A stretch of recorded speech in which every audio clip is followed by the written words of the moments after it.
Shalom, apa kabar semuanya? Jadi, perkenalkan saya Katerina Tanjaya Dan saya Joshua Oro yang akan memandu sesi podcast pada kesempatan kali ini.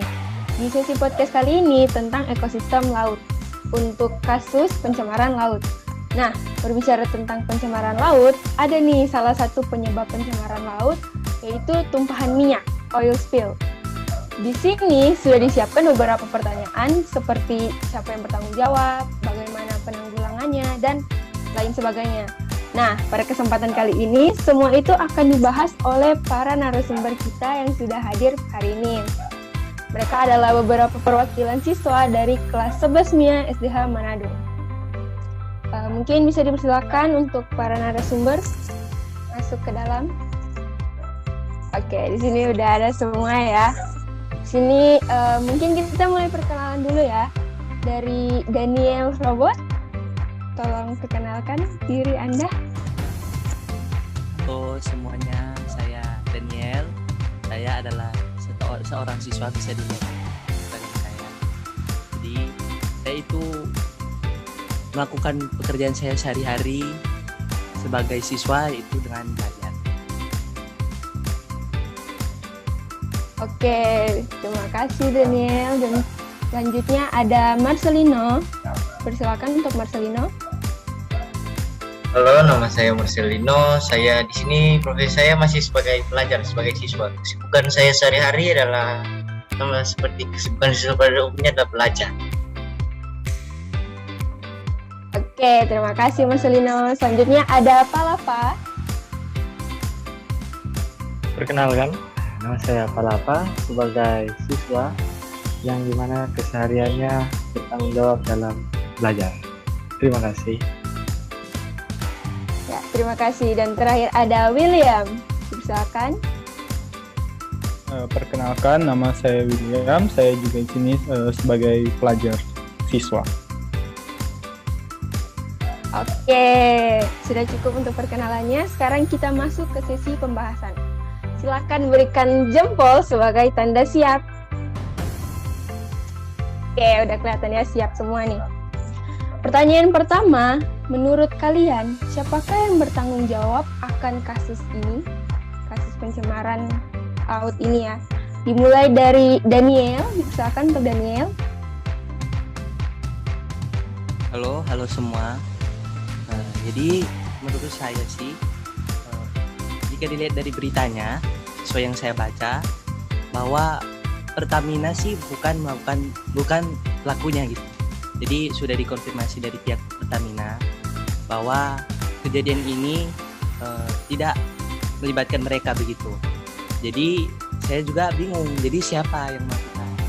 Jadi untuk saat ini, menurut saya sih oknum yang tidak bertanggung jawab lah yang melakukan kejadian ini, yang mengakibatkan peristiwa ini terjadi. Oke, dari Daniel masih belum pasti ya oknum yang melakukan peristiwa ini, penyebabnya masih belum diketahui. Lalu selanjutnya ada Palapa, dipersilakan untuk Palapa.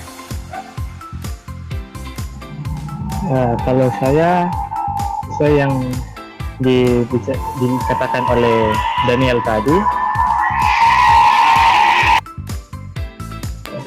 bahwa belum ada pelaku yang lebih pasti. Akan tapi kalau menurut saya harus juga ini menjadi sebuah peringatan terhadap pemerintah, yang dimana pemerintah harus lebih inisiatif atau lebih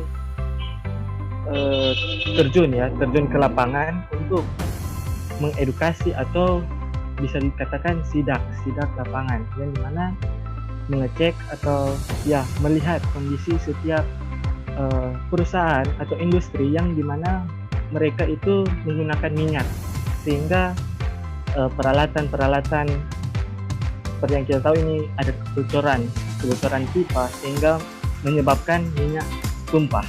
Nah, itulah yang seharusnya bisa dibilang bolehlah dilakukan oleh pemerintah untuk mencegah hal ini. Terima kasih.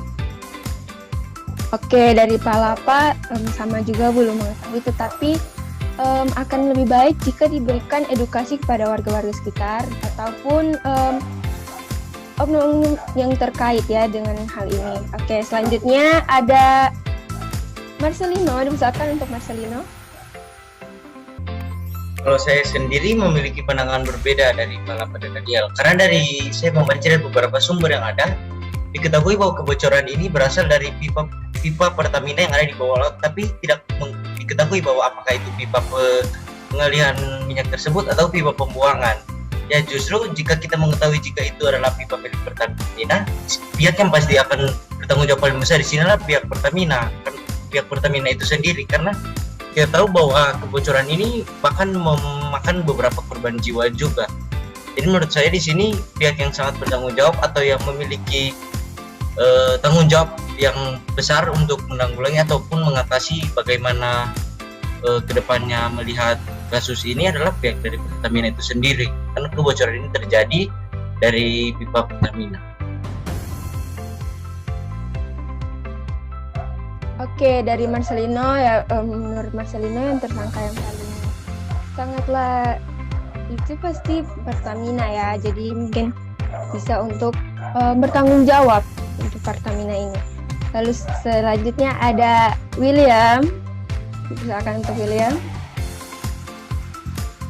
Kalau menurut saya sendiri sih sama seperti Marcelino, menurut saya sih ini memang salah dari Pertamina, karena Pertamina sendiri yang lalai untuk mengecek dan menjaga kondisi dari pipa-pipa mereka, dan tentunya kalau pemerintah yang membangun pipa tersebut, tentunya pemerintah juga harus merawat pipa-pipa tersebut, karena bila terjadi seperti kasus ini terjadi tumpahan minyak seperti itu, bisa dikatakan ini memang salahnya dari Pertamina karena tidak merawat pipa-pipa tersebut.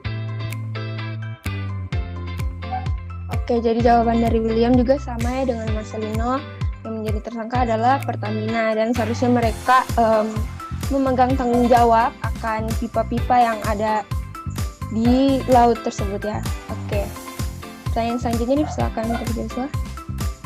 Ya, kita lanjut di pertanyaan kedua.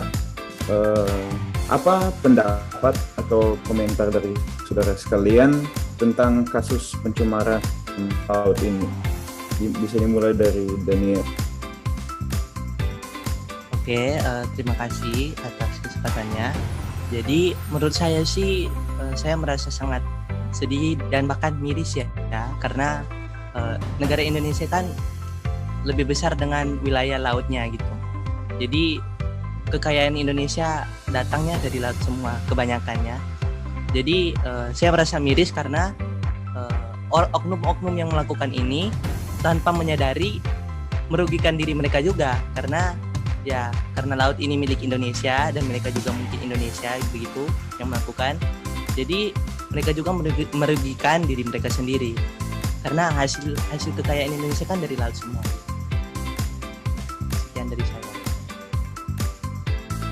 Oke, dari Daniel bisa disimpulkan merasa sedih dan miris terhadap kasus ini karena sumber daya alam Indonesia juga hancur karena itu. Bisa dilanjutkan dari Palapa.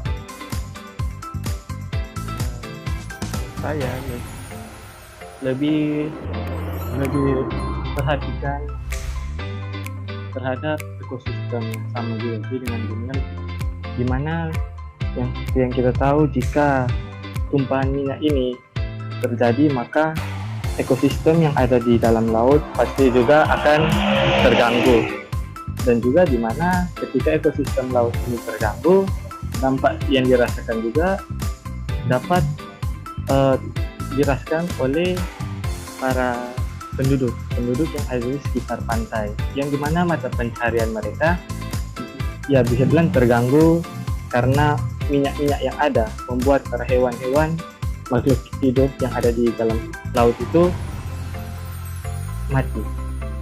Itu sih dari saya.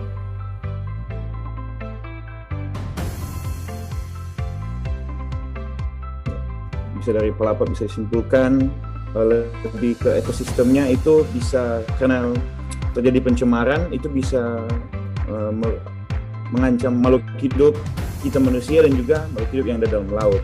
Nah, Selanjutnya bisa dilanjutkan oleh Marceli.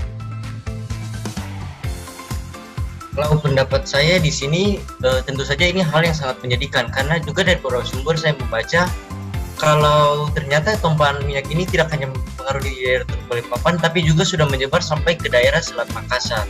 Tentu saja kita bisa melihat ini akan sangat mengganggu kehidupan maritim Indonesia. Dari sisi lain juga bisa kita lihat bahwa Teluk Balikpapan ini atau di daerah perairan Balikpapan adalah salah satu ekosistem di mana hidupnya beberapa hewan-hewan yang langka seperti dugong, besut, beberapa jenis lumba-lumba lain yang langka, dan tentunya kebocoran minyak yang ada di sini pasti akan sangat mengganggu ekosistem tersebut, di mana hewan yang mungkin sudah langka, yang terancam punah, yang harus berpindah ekosistem lagi, menjauh dari tempat tinggal mereka. Bahkan juga ditemukan bahwa ada beberapa besut yang mati akibat dari insiden ini. Ya, terima kasih. Dari Mas Ilham bisa simpulkan bahwa juga sangat menyedihkan karena ini bisa mengancam kepunahan beberapa makhluk langka yang terdapat di ekosistem laut Indonesia. Bisa dilanjutkan oleh William. Kalau saya sendiri sih merasa kecewa dengan pemerintah tentunya, karena pemerintah tidak bisa merawat infrastruktur yang mereka buat dalam memadai ekonomi masyarakat.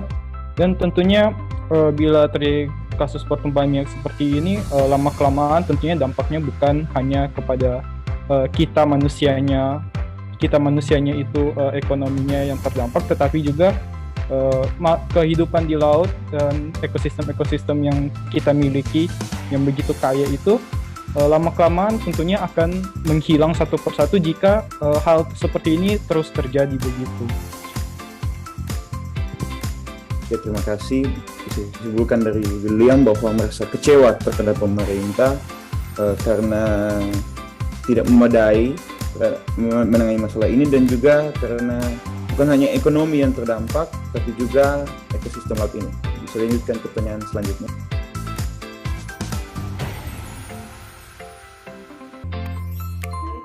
Oke, untuk pertanyaan selanjutnya, bagaimana kira-kira penanggulangan yang mungkin untuk dilakukan? Mungkin bisa dimulai dari Marcelino. Ya, kalau dari saya, tentu saja di zaman modern ini sudah banyak ya. Kita bisa melihat banyak sekali terjadi kasus di luar sana tentang tumpahan minyak, dan banyak sekali juga metode-metode yang ada. Beberapa metode yang bisa dipakai adalah dengan membarikade daerah-daerah yang terkontaminasi dari tumpahan minyak tersebut, lalu membersihkannya secara mekanik atau secara manual, mengangkat minyak-minyak yang terdapat di permukaan. Tapi sebenarnya jika kita ketahui bahwa sebenarnya ketika terjadi suatu tumpahan, yang laut dapat membersihkan ini secara alami dengan ekologi atau mikroorganisme di laut, tetapi itu pastinya akan membutuhkan waktu yang sangat lama. Untuk itu ada satu cara yang menurut saya sangat efektif, adalah yang sudah ditemukan oleh para ilmuwan, di mana mereka mengambil sampel mikroorganisme di sekitar daerah laut yang tercemar dari minyak tersebut, lalu mereka menduplikasinya atau menggandakan organisme tersebut, karena organisme itulah yang dapat membersihkan minyak-minyak, tumpahan minyak ini secara alami.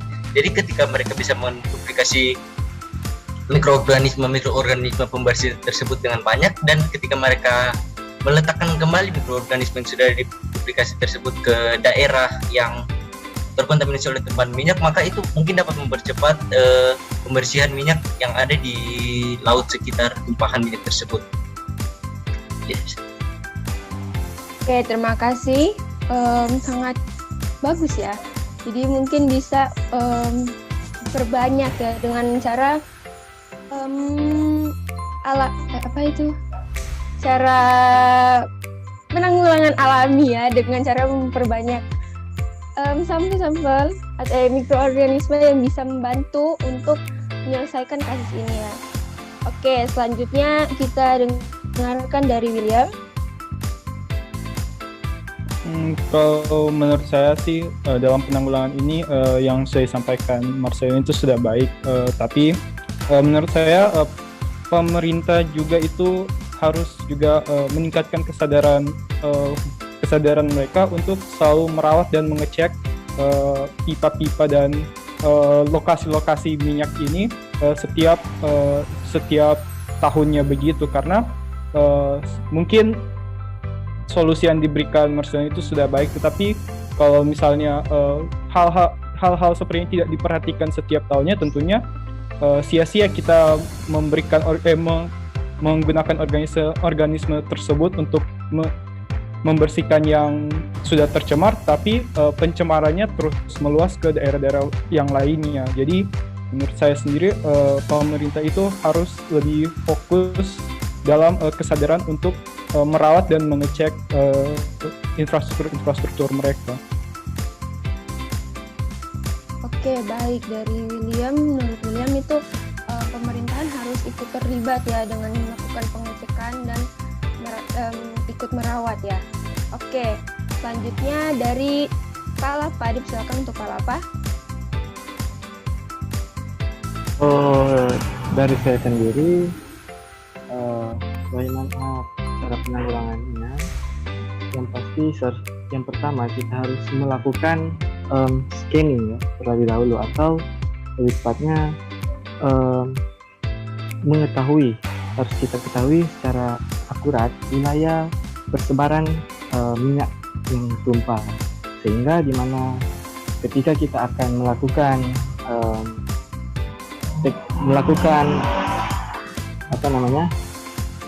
penanggulangan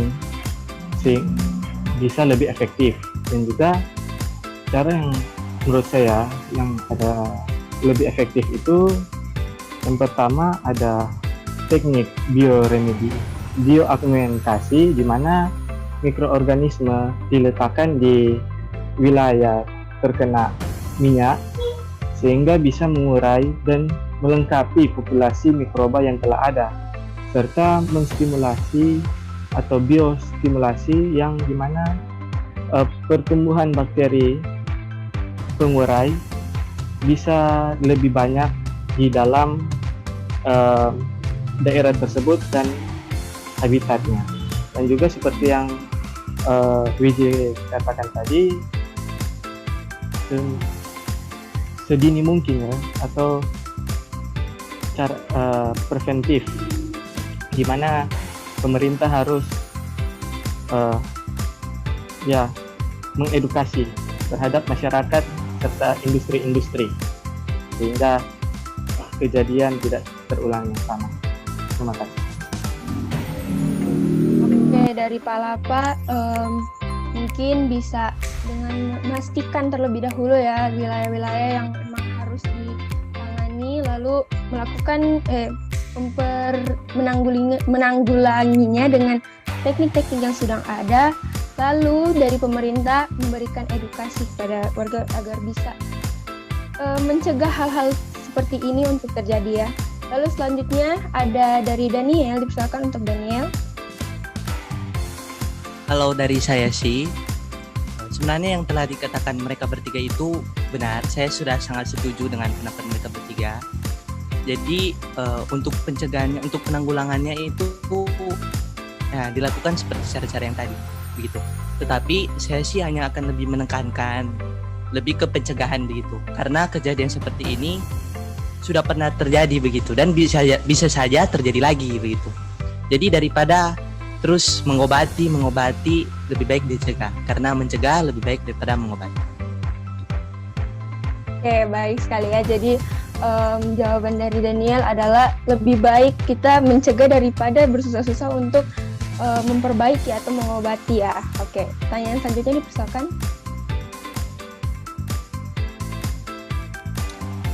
Jadi pertanyaan selanjutnya, menurut saudara sekalian, apakah ekosistem laut ini penting untuk dilestarikan dan dijaga, dan mengapa? Pendapat Anda begitu? Dimulai dari Marcelo. Kalau dari saya ya, merespon pertanyaan itu dulu, menurut saya itu bukan lagi suatu pertanyaan, karena kita semua tahu Indonesia adalah negara kepulauan, bahkan negara kepulauan terbesar. Kemaritiman atau sumber daya laut adalah hal yang penting untuk memajukan terutama berbagai sektor Indonesia. Dan jika ekosistem lautnya rusak, contohnya karena kasus ini, tentu saja itu akan sangat berpengaruh di daerah di mana laut itu berada, juga akan berpengaruh kepada sektor lain di daerah itu. Dari sini juga kita bisa melihat dari kasus ini yang terganggu bukan hanya sektor laut, seperti para nelayan yang terganggu, Tapi kita juga mengganggu biota-biota laut seperti makhluk-makhluk yang seperti tadi saya sudah pernah bilang, seperti dugong, pesut, lumba-lumba, hidung tumpul, yang merupakan kita tahu itu semua hewan-hewan yang sangat langka. Bahkan dugong sendiri itu pernah dinyatakan punah, dan di sini ketika kita bisa menemukan kembali hewan-hewan langka tersebut dan terjadi sebuah kondisi di mana kita mengganggu biota lautnya, tentu saja itu adalah hal yang buruk. Maka dari itu pemerintah dan juga itu haruslah menjaga ekosistem tersebut bagaimanapun caranya. Walaupun kita contohnya tetap harus melakukan pembangunan pipa minyak atau ekspansi lainnya, itu tidak berarti kita harus menghancurkan habitat-habitat hewan-hewan alami yang ada di laut tersebut. Terima kasih. Ya, jawaban yang sangat bagus dari Marcelino. Jadi bisa disimpulkan bahwa ini memang harus dilestarikan karena bukan hanya mempengaruhi sektor-sektor dari kita manusia, dari ekonomi, perdagangan, tapi juga mempengaruhi makhluk hidup di ekosistem tersebut. Bisa dilanjutkan oleh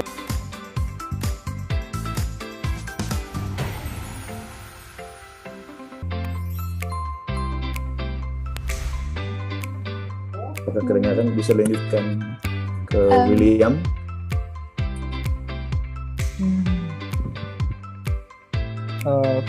Mengapa ekosistem ini penting? Kalau menurut saya sendiri sih, ekosistem ini penting karena seperti yang Marcelino tadi sudah katakan, kalau negara kita ini negara maritim, dan kebanyakan dari negara maritim itu sekitar 50% dari ekonominya itu selalu ditanggung oleh hasil dari kekayaan lautnya. Yang dimana bila ekosistem ini rusak, tentunya ekonomi kita juga akan terdampak, terutama pada sektor perikanan dan pekerjaan-pekerjaan para pelayan, yang dimana mereka sangat tergantung pada ekosistem laut ini. Tapi bukan hanya berdampak kepada manusianya saja, tapi seperti yang saya Marcelino katakan juga, ini tentunya akan berdampak pada spesies-spesies yang Indonesia miliki. Seperti yang kita tahu saat ini, spesies biota laut di Indonesia itu sudah mencapai sekitaran 2.500 spesies biota laut, yang beberapa dari itu hanya khusus terdapat di Indonesia saja dan tidak ditemukan di luar negeri tersebut. Dan bila ekosistem ini tidak dijaga begitu, tentunya lama-kelamaan spesies-spesies tersebut akan menghilang, dan kita tidak bisa memanfaatkan biota-biota laut tertentu yang memiliki fungsi tertentu dalam penelitian untuk masa depan nanti.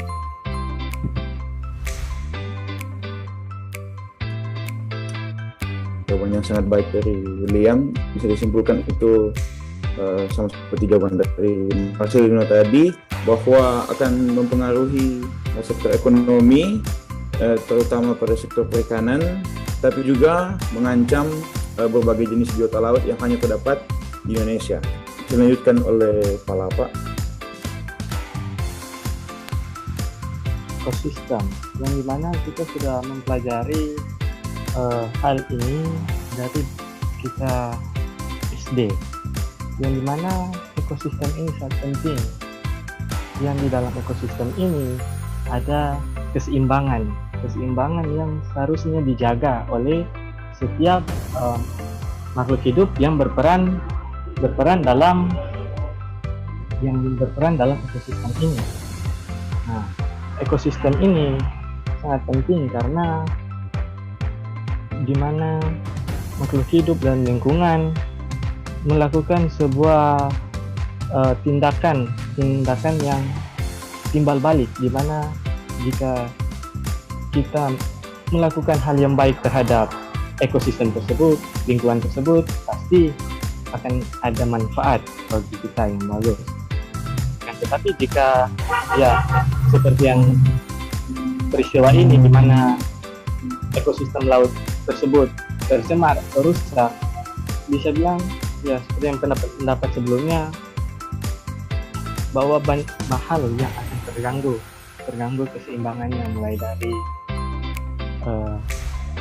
perikanan, ekonomi, bahkan jika kita lihat di keadaan sekitar, kesehatan pun termasuk. Sehingga harus diperhatikan bagaimana kita menjaga ekosistem di sekitar kita. Yang lebih penting juga cara penanggulangan dan lain-lain. Terima kasih. Terima kasih jawaban yang sangat bagus dari Palapat. Jadi bisa disimpulkan kita harus melestarikan ekosistem laut ini karena ada keseimbangan yang harus dijaga, karena itu ekosistem itu bersifat timbal balik dan juga itu mempengaruhi kesehatan kita. Nah, bisa dilanjutkan oleh Daniel. Oke, jadi lagi-lagi ya sudah dijelaskan mengenai hal ini oleh pembicara-pembicara yang lain bahwa ekosistem ini sangat berdampak begitu. Sebenarnya ekosistem laut ini berdampak bukan hanya ke Indonesianya saja. Seluruh dunia juga membutuhkan ekosistem ini, membutuhkan gitu. Tetapi fokuskan saja ke Indonesia begitu. Banyak sekali hal-hal yang bisa terjadi kalau ekosistem ini rusak. Seperti yang sudah saya bilang dari awal begitu, kalau Indonesia ini kaya akan biota lautnya begitu, kaya akan ekosistem lautnya begitu. Jadi ya jika ekosistem lautnya itu rusak, lah lantas kita mau gimana gitu? Apa yang akan terjadi di masa depan kita begitu? Pasti akan sangat buruk.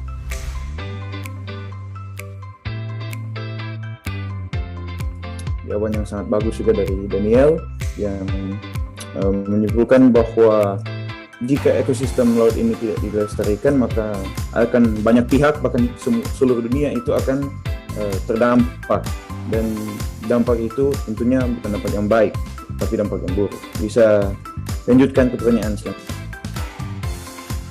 Oke, untuk pertanyaan selanjutnya, menurut kalian mengapa menjaga ekosistem laut ini penting dari segi alkitabiah? Mungkin bisa dimulai dari Marcelino. Kalau dari saya, bukan hanya menjaga laut yang penting, tapi menjaga bumi. Bukan hanya satu ekosistem yang kita jaga khusus, tapi kita sebenarnya harus menjaga apapun yang kita tinggali di sini. Karena seperti yang kita tahu, Tuhan adalah pemilik bumi, Dia adalah pencipta dan Dia adalah pemilik. Kita hidup di sini hanya sebagai penanggung jawab. Dan jika kita hidup sebagai penanggung jawab, hidup dalam sesuatu yang bukan milik kita, tentu saja kita harus menjaganya, mempertanggungjawabkannya kepada Tuhan. Kita harus mulai dari ekosistem laut, kita harus menjaganya, ekosistem darat dan lain sebagainya, kita harus menjaganya apapun itu yang kita tinggali. Tidak ada hal yang kita tidak memiliki kewenangan untuk menentukan apakah kita harus menghancurkan ini, yang mana kita tidak, yang hal mana yang kita tidak jaga, tetapi kita hanya memiliki kewenangan untuk menjaga dan memanfaatkan apapun yang ada di bumi ini dengan bijak. Terima kasih. Good, oke, dari Marcelino. Jadi kita harus bertanggung jawab dengan apa yang diberikan pada kita, karena ini juga tidak sepenuhnya milik kita. Jadi kita harus lebih bertanggung jawab untuk hal ini ya.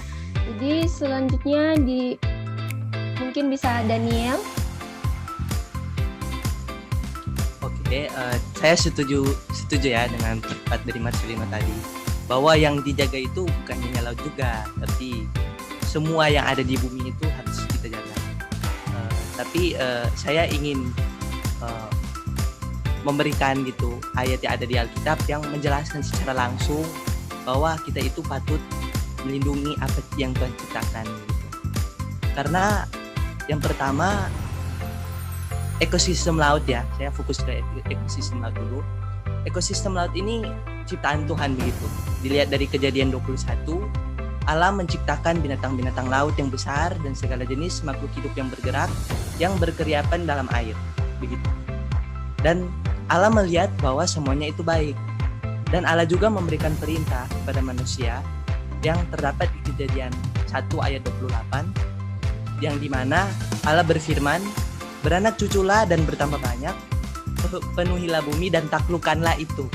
Berkuasalah atas ikan-ikan di laut dan burung-burung di udara dan atas segala binatang yang merayap di bumi.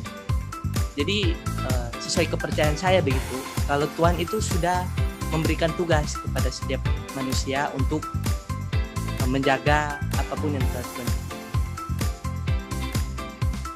Oke, baik sekali ya. Jadi dari Daniel, bahkan sudah ada di Alkitab dikatakan bahwa kita harus melindungi apa yang Tuhan berikan, yaitu bumi ini.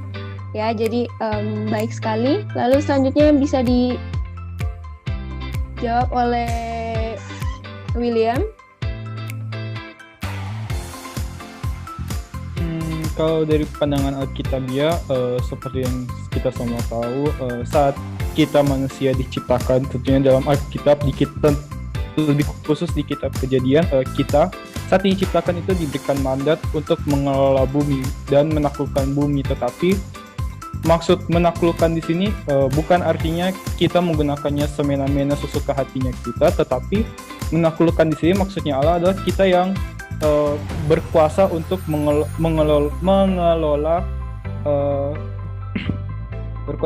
mengelola ciptaannya, yang dimana kita ini hanya sebagai seperti manajer begitu dalam konteks ciptaan bumi ini. Jadi kita tidak boleh menggunakan semena-menanya karena kita bukan pemiliknya, kita bukan penciptanya, karena kita ini hanya manajer, kita hanya dipercayakan bumi ini oleh Tuhan.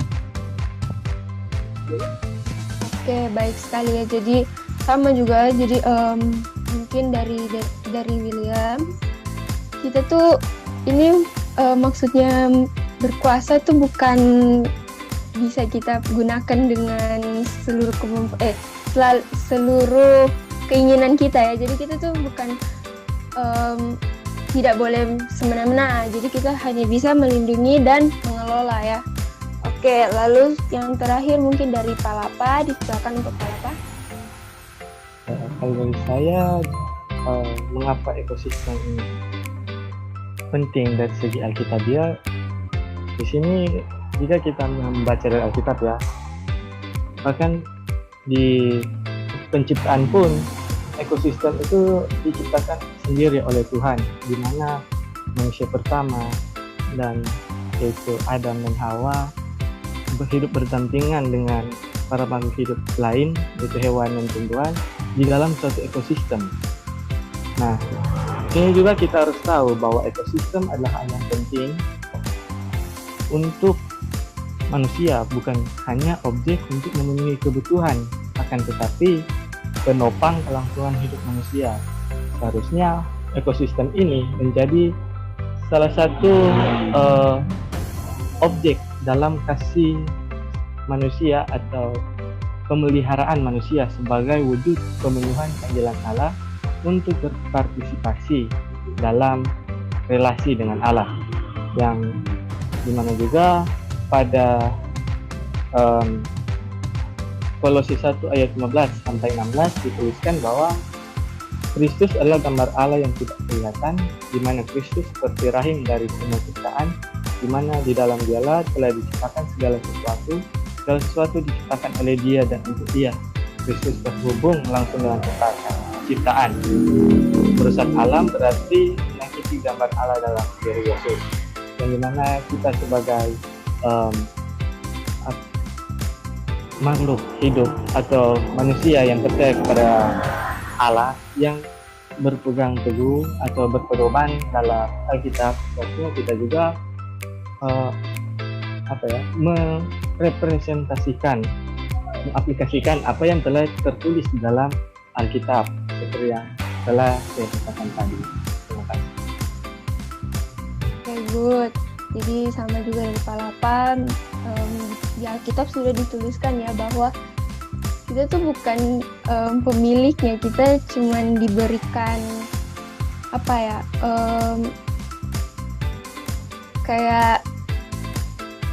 kita bukan pemiliknya, kita cuman diberikan seperti tanggung jawab. Jadi kita tidak boleh melakukan hal-hal yang merusak hal itu ya.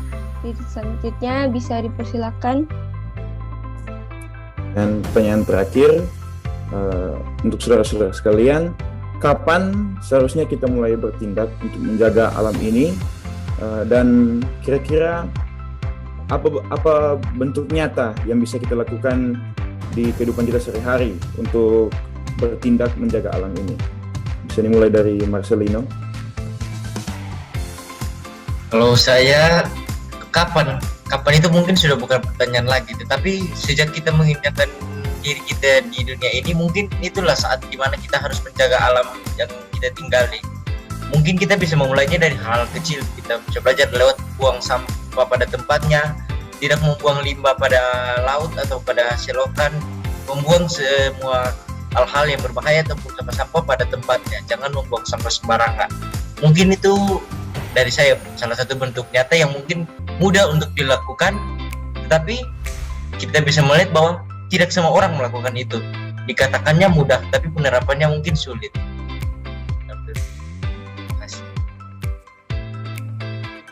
Terima kasih. Jawabannya sangat bagus dan bisa disimpulkan bahwa dari sejak kita ada di dunia ini, kita harus untuk selalu menjaga alam dan lingkungan sekitar kita. Bisa dilanjutkan oleh Daniel. Oke, kalau dari saya, kalau bisa dari sekarang ya kapan lagi begitu. Jadi untuk penerapan dasarnya begitu, membuang sampah dengan baik di tempat yang benar begitu, itu sudah cukup gitu.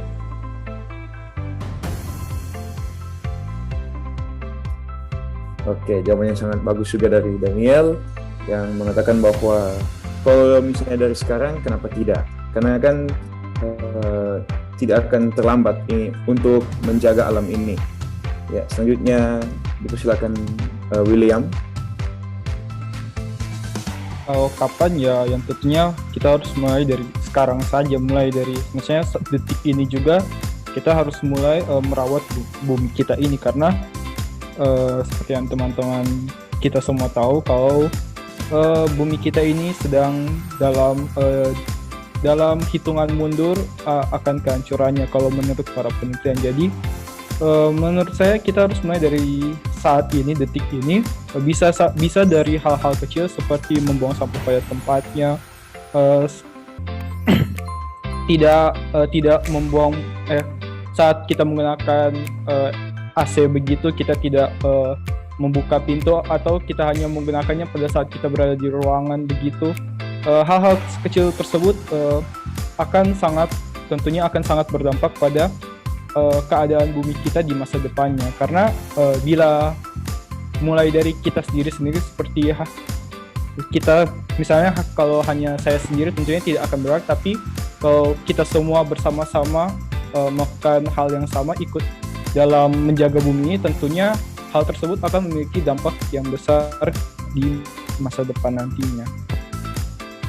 Ya, jawabannya sangat bagus dari William yang bisa disimpulkan bahwa kita harus mulai dari detik sekarang, dan bukan hanya diri kita sendiri, tapi juga kita semua, bukan hanya sendiri-sendiri. Karena kalau tidak, seperti yang sudah disampaikan tadi, bumi ini sudah menuju kehancurannya. Jadi kita harus melakukan sesuatu untuk mencoba menghentikan itu. Ya, selanjutnya dari Palapa, dipersilakan. Kalau dari saya ya bisa bilang ya mungkin kalau sekarang itu mungkin sudah terlambat ya. Soalnya gimana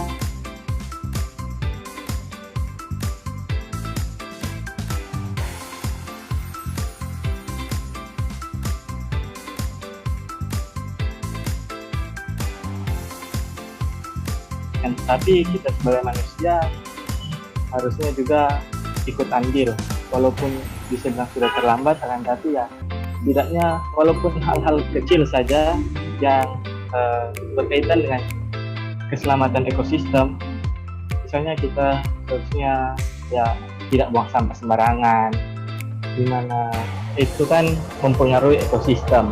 Lalu juga dimana saat ini kondisi dunia yang sudah semakin panas akan pemanasan global, harusnya kita lebih memperhatikan kondisi sekitar yang ya kalau sudah tidak ada tanaman, lebih baik kita tanamkan sesuatu tumbuhan agar bisa bilang oksigen lebih ya bertambah lah, walaupun hanya sedikit saja. Terima kasih. Ya, terima kasih jawaban dari Palapa yang walaupun sudah terlambat untuk mulai menjaga alam ini, tapi kita di setiap hari harus tetap melakukan hal itu dengan bisa menanam tanaman untuk bisa menyegarkan suasana. Nah, dapat disimpulkan dari 6 pertanyaan yang sudah diberikan dan dijawab bahwa pencemaran laut akibat ada terbuangnya minyak itu oleh 2 sumber sudah diketahui pasti oleh pihak Pertamina dan juga oleh 2 sumber lain belum pasti.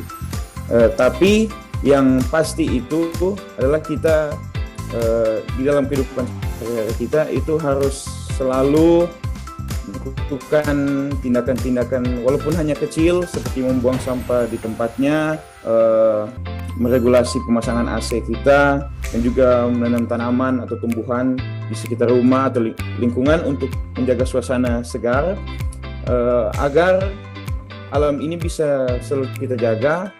Karena seperti kita tahu, seperti kasus ini, kasus yang contoh nyata, bahwa jika terjadi kerusakan alam itu sangat membuat perasaan kita menjadi sedih atas diri kita sendiri, atas mereka yang bertindak dalam kasus pencemaran laut ini, dan juga merasa sedih terhadap mereka yang terdampak dari, kalau misalnya di sini dari makhluk hidup di bawah laut, dari biota-biota yang terancam punah, dan juga bagi mereka yang kehilangan mata pencaharian dari para pelayan dan yang bekerja di sektor perikanan. Karena itu tentunya harus ada tahap-tahap yang bisa dilakukan oleh pemerintah juga yang mungkin di luar kendali kita, yaitu seperti membarikade daerah yang terkontaminasi minyak tersebut dan dibersihkan secara manual, atau bisa juga dengan menambahkan atau menaruh mikroorganisme laut yang bisa membantu membersihkan pencemaran itu tersebut, dan tentunya memberikan edukasi yang lengkap kepada penduduk-penduduk di sekitar pantai ataupun di seluruh Indonesia agar lebih berhati-hati dalam melakukan pekerjaan mereka, kalau misalnya dalam hal yang menyangkut perminyakan atau misalnya pembuangan sampah, agar tidak mengontaminasi ekosistem di sekitar mereka. Jadi cukup sekalian podcast ini, kiranya apa yang sudah dibahas di sore hari ini bisa bermanfaat. Ya, mungkin ada sedikit kendala ya dari Yosua. Saya akan ambil alih. Jadi terima kasih untuk para narasumber yang sudah bisa hadir untuk hari ini dan juga beberapa audiens yang ada di sini. Terima kasih banyak dan semoga hal ini dapat menjadi berkat bagi kita dan menguntungkan untuk kita ya. Ya, sekian dan terima kasih. Shalom.